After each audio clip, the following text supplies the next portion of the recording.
Welcome to EMR Physics. I am Raju. 12th Physics Board Exam Paper 2024 கேட்கப்பட்ட numerical ப்ராப்ளம்ஸை one by ஒன்னாக solve பண்ணிக்கிட்டு வரோம். இப்போ 2 மார்க்கில் உள்ள ஒரு நியூமெரிக்கல் ப்ராப்ளமை எப்படி சால்வ் பண்ணுறது அப்படிங்கிறத இந்த வீடியோவில் பார்க்கலாம். 2 மார்க்கில் this is a question number 22. Problem என்னென்னா, calculate the cutoff wavelength of X-rays from an X-ray tube of accelerating potential 20,000 volt. இந்த ப்ராப்ளமை unit 8 dual nature of radiation and மேட்டர்லேருந்து கேட்டிருக்காங்க. இது ஒரு எக்ஸாம்பிள் ப்ராப்ளம், எக்ஸாம்பிள் 8.9. இந்த ப்ராப்ளம் எப்படி சால்வ் பண்ணுறது அப்படிங்கிறத பார்க்கலாம். இது ஒரு ரொம்ப சிம்பிளான ப்ராப்ளம். இதில் என்ன கொடுத்துருக்காங்க அப்படின்னா, ஆக்சலரேட்டிங் பொட்டன்ஷியல் கொடுத்துருக்காங்க. என்ன கேட்டிருக்காங்க அப்படின்னா, கட் ஆஃப் வேவ் லென்த் கேட்டிருக்காங்க. ஸோ ஃபஸ்ட்டு என்ன டேட்டா கொடுத்துருக்காங்க, என்ன கேட்டிருக்காங்க அப்படிங்கிறத முதல்ல எழுதிக்கலாம். The accelerating potential is given. Accelerating potential is equal to 20,000 volt. இந்த accelerating potential நம்ம V ன்னு எடுத்துக்குவோம். So this is a symbol of accelerating potential and this is a unit of accelerating potential, volt. Okay. Now we know the formula.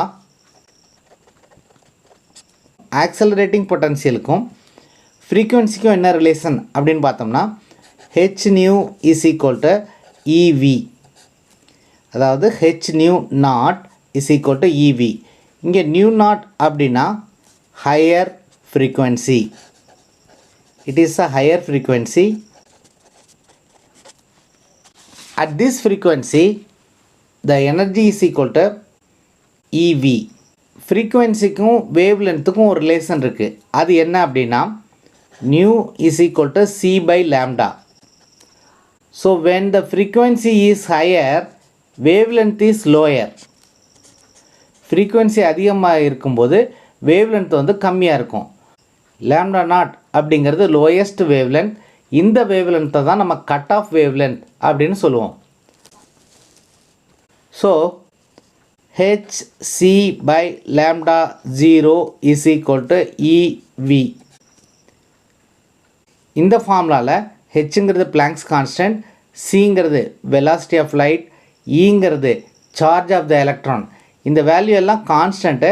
இந்த constant value எல்லாம் substitute பண்ணோம்னா நமக்கு லேம்டாவுக்கான formula எப்படி வரும் அப்படின்னா, lambda 0 is equal to 12,400 divided by V angstrom unit அப்படின்னு வரும். 1 angstrom unit is equal to 10⁻⁻10 metre. Okay, so this is a formula actually what we are going to use to find the cut off wavelength. இந்த ஃபார்முலாவை நம்ம டைரெக்டாகவும் எடுத்துக்கலாம். So இந்த கான்செப்ட்லாம் கொஞ்சம் understand ஆகும் அப்படிங்கிறதுக்காக இதுலேருந்து இதை டெரைவ் பண்ணி கொண்டு வந்த மாதிரி கொண்டு வந்திருக்கோம். But when we are solving the problem, இந்த ஃபார்முலாவை டைரெக்டாக எடுத்துகிட்டு நம்ம சால்வ் பண்ணிக்கலாம். Lambda 0 is equal to 12,400 divided by V angstrom units. Okay. Now if we substitute the value of V, we will get it is 12,400 divided by 20,000 which is equal to 0.62 angstrom unit. So this is a cut off wavelength. இதான் கேட்டிருக்காங்க. இந்த ஃபார்முலாவை நமக்கு டைரெக்டாக எடுத்துகிட்டு இதை substitute பண்ணி வியை substitute பண்ணி நம்ம ஆன்சர் ஃபைண்ட் அவுட் பண்ணிடலாம். இந்த ஃபார்முலா எப்படி வந்துச்சு அப்படின்னு தெரிஞ்சுக்கிறதுக்காக இங்கேருந்து ஸ்டார்ட் பண்ணியிருக்கோம். ஆல்மோஸ்ட் ஒரு தியரியே கவர் பண்ணியிருக்கோம். இந்த ரிலேஷன்லாம் கூட நம்ம தெரிஞ்சு வச்சுக்கிட்டோம்னா ஃப்ரீக்குவென்சி கேட்டாங்கன்னா அதையும் கண்டுபிடிக்கலாம். ஸோ இது ஒரு ஈஸியான problem. Only thing is we have to know the formula. So அடுத்த வீடியோவில் 2024 போர்டு எக்ஸாமில் 2 மார்க்கில் கேட்கப்பட்ட இன்னொரு நியூமெரிக்கல் ப்ராப்ளமை எப்படி சால்வ் பண்ணுறது அப்படின்னு பார்க்கலாம்.